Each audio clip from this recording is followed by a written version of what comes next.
শুনেন, আমরা নেতৃত্ব দিই, আমরা মানুষকে বুঝাই, আমরা মানুষের সমস্যার সমাধান করি। আমাদের সমস্যা কে সমাধান করবে? ১ নাম্বার আমার মা, আমার বাবা কে কেমন আছে আমরা খোঁজখবর রাখি না।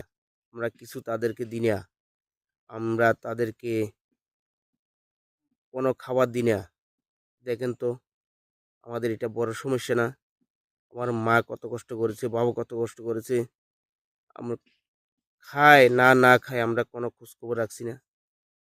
কেন রাখছি না? এটা সমস্যা মনে করছেন না। সমস্যা মনে করছেন না। আপনারা এটাই সবচেয়ে বড় সমস্যা। এই দুনিয়াতে অল্প কিছুদিন রংবাজি ভুগতে হবে। আখেরাতে আপনার জন্য বিশাল বড় আযাব আপনাদের জন্য অপেক্ষা আছে শুধু মা-বাবার কষ্টের কারণে। ভাইরে এখনো সময় আছে। মা-বাবার কাছে মাফ চেয়ে নিই। মা-বাপকে সম্মান করি, মা-বাপকে শ্রদ্ধা করি, মা-বাপকে ভালোবাসি। মা-বাবা আমার আপন।